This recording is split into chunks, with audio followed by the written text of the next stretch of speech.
नमस्कार, मैं हूं मोहित। आप देख रहे हैं टीवी 9। अभी हम खड़े हैं पूर्णिया पूर्व के रजीगंज में, जहां पर कि 5 लोगों का नरसंहार किया गया था। और ये हमारे पीछे जो ये घर जो देख रहे हैं, ये घर आरोपी का है, जिसका बच्चा बीमार पड़ने के बाद इस बड़े कदम को यहाँ के ग्रामीणों ने उठाया था। ये घर जो है रामदेव उरांव का है, जिसका जो 8 वर्षीय बच्चा जो है वो बीमार पड़ गया था। बीमार पड़ने के बाद जो है उस पर जो है बाबूलाल उरांव के ऊपर जो है डायन का आरोप लगाया गया था। अभी घर के सभी लोग जो है वो फरार हैं और पुलिस जो है उनकी तलाश कर रही है। वहीं जो पुलिस ने अभी 2 आरोपी को पकड़ा है। जो आरोपी हैं उसमें जो है नकुल उरांव है, जो गांव का जो है एक प्रधान बताया जाता है। और उसकी गिरफ्तारी के बाद जो है लगातार पुलिस जो है छापेमारी कर रही है। यहाँ हमने उसके जो मृतक बच्चा है उसका दादी से बात किया। दादी का कहना है कि बच्चा जो है बगल के धान के खेत में काम कर रहा था, और काम करने के बाद जो है ये यहाँ आया, और यहाँ आने के बाद इसी आंगन में जो है बच्चा जो है वो गिर गया। गिरने के बाद बच्चे की जो है 5 मिनट के दरमियान में जो है बच्चे की जो है मौत हो गई। मौत होने के बाद जो है उसे झाड़ फूँक करने के लिए ओझा-गुनी के पास लाया गया, जहाँ पर बाबूलाल उरांव को कहा गया कि बच्चे को ज़िंदा करो। और ये मामला जो है 4 दिन पहले का है। 4 दिन से ये इस मामले में जो है सुगबुगाहट हो रही थी। बाबूलाल उरांव के ऊपर जो है षड्यंत्र रचा जा रहा था, और षड्यंत्र रचने के बाद जो है अचानक जो है चौथे दिन में जो है जब परिजन यहाँ पहुँचने लगे, तो उसमें जो मृतक का जो ममेरा भाई है, बहन है, वो पहुँचा था। और वो भी जो है गस खा के इस आंगन में जो है गिर गया था। गिरने के बाद फिर जो है ग्रामीण उग्र हो गए थे, और उन्हें लगा था कि बाबूलाल उरांव ने फिर जो है तंत्र मंत्र किया है। और जिसके बाद से जो है इसके रिश्तेदार जो मेरा भाई बहन है वो भी बीमार पड़ गए। उसके बाद पंचायती बैठी। पंचायती के बाद जो है सभी लोगों की जो है हत्या कर दी गई। हमारे साथ जो है बाबूलाल उरांव के भाई है, जिसने पूरे घटनाक्रम को देखा। और क्या है मामला, हम इनसे जानते हैं। रजीगंज के टेटगांवा में जो 5 लोगों की मृत्यु हुई थी, जो 5 लोगों को डायन के आरोप में मार दिया गया था, उसमें बाबूलाल उरांव के जो भाई हैं वो हमारे साथ में हैं, जो घटना के प्रत्यक्षदर्शी हैं। वो बताएंगे कि किस तरह घटना घटी थी, कैसे कैसे घटना घटा था, शुरू से तो हम बताइएगा। देखिए, हम लोग को तो देखो घटना वो लोग खा पी के वो लोग हम लोग को हमको भी पता नहीं था। एक बैग आया वो लोग सामान लेके, तो हम लोग को वो लोग को उधर मार रहा है, हम लोग को इधर टेकअप किया है। तो यार फोनो लगाते थाना, तो बस थाना लगाते तो बोलते तू लोग को भी काट देंगे। तो क्या कैसे भिड़ाया था, क्या लगाया हुआ था? तरवाल लगाया था, दबिया लगाया था, बका लगाया था। अच्छा, आपके और परिवार में कितने लोग हैं? अभी हम लोग में 5 भाई थे, एक भाई को तो मार दिया, हम्म। बचे 4 भाई। अच्छा। एक ठो तो थाना लेके गया है। अरे थाना लेके गया है एक ठो भाई। तो ये क्यों मार रहा था, क्या आरोप क्या लगाया था वो लोग? हम लोग को आरोप, देखो आरोप तो वही लोग जाने कैसे कैसे किया, आरोप लगाया। अच्छा, ये बाबूलाल उरांव झाड़ फूँक पहले से करते थे क्या? वो झाड़ फूक कुछ नहीं करते हो। तो ये जो बच्चा जो मरा, तो ये नकुल उरांव ले गया था, झाड़ फूँक कर रहा था, वो क्या करता नहीं, था? कहीं लेके गया था झाड़ फूक करवाने के लिए, वहां से लाया। हुँ, तो ये लोग कैसे कैसे प्रोग्राम बनाया, हुँ। बस इन लोग को मारना स्टार्ट कर दिया। तो हम लोग बचाने जा रहे थे, बका हम लोग को तरवाल सटा देता है, तो तू लोग यहाँ नहीं आओ। अच्छा, तो एक बच्चा का जो मृत्यु हुआ था, उसका मौत कैसे हुआ था? सुने खेत-ऊत काम करने गया हाँ था। खेत, हाँ बिचड़ा उखाड़ रहा था। हुँ, उसका वहाँ मम्मी था, हुँ, तो मम्मी वहाँ डांटा, तो दौड़ के आया, तो बस घर आके बस वो मर गया। मर गया। हम्म। और वो फिर उसके घर का 4 बच्चा और कैसे बीमार पड़ गया, 3 बच्चा? तो ये यार वो बीमार कहाँ पड़ा है, कुछ उसका नहीं। भेगना-भेगनी नतनी सब? नहीं भेगना तो काम से आया, हुँ, काम से आया तो कैसे कैसे बस अपना आंगन में गिर गया वो, हुँ। अपने आप गिर गया। अच्छा, वो भी? हाँ उसी के वजह से यही लोग गद्दारी करके करता है बोल के, बस वो लोग अपना हटा से प्रोग्राम लगा के। देखो हम लोग को इधर जान मार दिया, तो वो लड़का खड़ा हो गया, बस तैयार हो गया। अच्छा, गाँव में है कि गाँव से दूर है? वो दूर है। दूर है। हाँ तो ये घटना कौन-कौन अंजाम दिया था? पंचायती में कौन-कौन बैठा था पंचायत? पंचायती बैठवे नहीं किया है, तो पंचायती बैठवे नहीं किया है। अच्छा। तो ये घटना को अंजाम 3-4 आदमी मिलके दिया कि पूरा गांव वाला, देखते पूरा गांव खाली है? देखिए पूरा गांव वाला करके हम्म। वही लोग किया है हम लोग को घटना, अच्छा। वही लोग किया है। तो आप लोग भी अगर बोलते तो खतरा था आप लोग हाँ को? तो हम लोग बचाने जाते हैं तो बस हम तरवाल सटा देता है। और थाना फोन लगाएंगे बोलते तो बोलते हैं काट देंगे तुम लोग को। बस यही बात है और कुछ अच्छा, नहीं। घटना जो घटा उसका कितना देर के बाद पुलिस आया यहाँ? पुलिस तो कल आया, घटना पूरा होने के बाद में। कितना देर के बाद? वो कब आया, सुबह। 10 बजे, 10 बजे करीब। सुबह। नहीं 10 बजे आया है, 10 दस। बजे आया? हम्म। तो अभी तक किसी को पकड़ा है कि नहीं पकड़ा है? पकड़ा तो है, सुनते हैं नकुलवा को, वैसे सुनते हैं, हम देखे नहीं। अच्छा। उसको पकड़ा है, और एक आदमी का और पकड़ा है।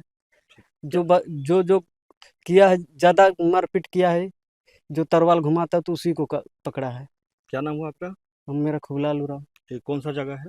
ये भटगामा है। हम लोगों ने इंस्ट्रक्शन किया है और इसमें हम लोग पूरे मामले की पूरी जांच करेंगे कि हेल्थ जो कम्युनिटी हेल्थ वर्कर्स यदि हैं वो कहाँ थे, उन्होंने क्या किया। स्थानीय जो हमारे पंचायत में विकास मित्र और जो डिफरेंट लोग सरकार ने रखे हैं, उन लोगों ने इस पे क्या कार्रवाई, उनको सूचना थी नहीं थी, कहाँ रहते हैं, इन सब सारी बातों की जांच करेंगे। अरेस्टिंग हो गई है और बाकी प्रशासन और पुलिस पूरी इसमें कार्रवाई करें। टोटल कितनी अरेस्ट? कल रात तक 3 अरेस्टिंग हुई है और जो मेन तांत्रिक की बात आ रही है, जिसने कि उकसाया है लोगों को, जो खबरें आ रही हैं, तो ये सब इन्वेस्टिगेशन का विषय है।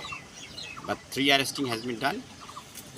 और इस मसले पे जो प्रशासनिक हमारे कर्मी हैं, उनका क्या रोल रहा, इसकी हम लोग पूरी जांच कर रहे हैं। अच्छा मनोज जी, आप सामाजिक कार्यकर्ता हैं और लगातार इस एरिया में कल से पुलिस के साथ और अधिकारियों के साथ आप आ रहे हैं, जा रहे हैं, क्या लगता है घटना के पीछे मुख्य वजह क्या नजर आ रहा है? देखिए, ये घटना के पीछे जो मुख्य वजह है, ये अंधविश्वास का है।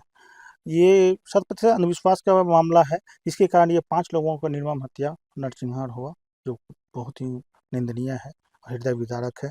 कल मैं जहाँ सब कोई लोग जलकुंभी में 1-2 किलोमीटर जो दूर वहाँ पे फेंका गया था, कल मैं भी वहाँ भी उपस्थित था। वहाँ का जो दृश्य मैंने देखा कि जितने भी मृतक थे, उनका जो हाथ इन तरह बंधा हुआ था, पैर इन तरह बंधा हुआ था और आधा जलाया हुआ, किसी का पैर टूटा हुआ है, पूर्ण रूप से पैर टूटा हुआ अलग था। तो सोच सकते हैं कि उसके ऊपर कितना अत्याचार, कितना उसके साथ प्रहार किया गया। और उसके बाद भी नहीं हुआ तो पेट्रोल डाल के, डीजल डाल करके उनको जलाया गया और जलाने के बाद बोरा में कस के उसको जलकुंभी में प्रवाह करने का प्रयास ये किया गया। तंत्र मंत्र की बात आ रही थी, क्या तंत्र मंत्र लगता है कि बच्चा कुछ बीमार था? देखिए, बीमार होने का मतलब ये नहीं कि कोई तंत्र मंत्र या कोई डायन ओझा कुछ कर दिया, ये बिल्कुल सरासर गलत है। मैं आपके चैनल के माध्यम से सभी से आह्वान करता हूं कि ये इस तरह का जो अंधविश्वास है, उस पर कदापि विश्वास न करें। अगर बच्चों का बीमार है, आप उसको डॉक्टर के पास ले जाएं, स्वास्थ्य केंद्र ले जाएं, वहाँ इलाज होगा। और ये तंत्र मंत्र पे बिल्कुल विश्वास नहीं करे। ये घटना, तो आपके सवाल का जवाब ये है कि ये बहुत बड़ा जघन्य अपराध है। इस घटना से अब कोई दूसरा घटना हो ही नहीं सकता। स्वतंत्र भारत में ऐसी घटनाएं नहीं होनी चाहिए। अगर जिस पंचायत में हुआ है, यहाँ के ऑफिसर से लेकर के जनप्रतिनिधि सभी दोषी हैं, ठीक, यहाँ तक कि आप लोग भी दोषी हैं। आप लोग भी जो है, मैं भी दोषी हूँ, आप लोग भी दोषी हैं। आप लोग कहीं दोषी हैं का अंधविश्वास को लेकर के आप लोग कभी नहीं लिखते हैं कि अंधविश्वास से समाज कहाँ जा रहा है। बोलिए यस या नो, ये बात सही बोल रहा हूँ कि गलत बोल रहा हूँ? कभी आया है आर्टिकल आप लोगों के पेपरों में? नहीं आया।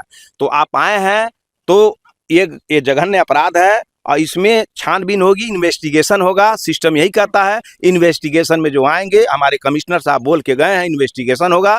परिणाम स्वरूप जो भी मिलेंगे, उसको जो भी सजा भारतीय संविधान के तहत देना होगा वो दिया जाएगा। एक चीज तो आप मानेंगे कि समुदाय के पास शिक्षा की भारी कमी रही, इसके लिए तो जिम्मेदार तंत्र है ना, सरकारी तंत्र है। देखिए, सरकारी तंत्र में सब लोग शामिल हैं, सरकार आप भी हैं। सरकार का मतलब ये होता है जनता के सेवा करने के लिए सारी सुविधाओं के एक आदमी तक ले जाना, उसमें आप भी शामिल हैं। अगर आप अपने न्यूज को अच्छे ढंग से नहीं ले जाइएगा किसी सोसाइटी में या सरकार में, सरकार का कान कैसे खुलेगा? सरकार का कान जब बंद रहता है तो सरकार को कान खोलने के लिए न्यूज़पेपर होते हैं, समाचार पत्र होते हैं। चलिए, अब आप मांग क्या, आपकी तरफ से द्वारा जो जांच रिपोर्ट सबमिट किया जाएगा, तो आप किनको अपना रिपोर्ट? मैं अपना रिपोर्ट दूंगा अपने मेरे जो है इस कमिश्नरी लेवल के मेरे ऊपर सबसे बड़े ऑफिसर मेरे कमिश्नर साहब हैं। सबसे पहले मैंने कमिश्नर साहब को रिपोर्ट दूंगा और उसके बाद इनसे बड़े सबसे राज्य स्तर के ऑफिसर हैं SC ST के, जो है वो सेक्रेटरी हैं, जिनका नाम श्री दिवेश सेहरा है। देश आज़ाद होने से आज 75 साल के लमसम हो चुकी है, लेकिन 75 साल में आज इस गांव में ये देखा जा रहा है शिक्षा की कितनी कमी है। अगर ये समाज शिक्षित होते तो शायद इस तरह का हृदय विदारक घटना नहीं घटती। ये हृदय विनायक घटना है। 5 व्यक्ति को जला के और जिंदा जलाकर इसको दफनाया गया। इससे बड़ी घटना और कुछ हो सकते हैं। ये तो इसको एक तरह से कहा जाए, ये घटना नहीं, इसको नरसंहार कहा जाए। ये शिक्षा की इतनी कमी रहने के कारण ये हम दोषी सरकार को मानते हैं। शायद अगर इस समाज में शिक्षा अगर दिया होता, अगर ये लोग शिक्षित से वंचित नहीं होते, शायद इस तरह की सोच उसकी मन में नहीं आती। ये एक तरह से विकृतियां हैं। आज ओझा गुनी पर, डैन जोगिन पर इस तरह की बात मानकर वो इलाज पर नहीं जाते हैं। अगर वो शिक्षित होते तो वो झाड़ फूक के चक्कर में नहीं रहते, वो इलाज कराने जाते। इलाज कराते तो उनकी बच्ची की भी तबीयत ठीक हो जाती। तो क्या लगता है समाज, इस आदिवासी समाज के लिए सरकार ये आदिवासी समाज के लिए अगर सरकार अगर सुध लिए होते तो आज आप लोग के सामने भी ये दिखाई पड़ रहा है। एक परिवार को मारने के लिए अब पूरा गांव एक तरफ होकर इस तरह की घटना को दर्शाया है।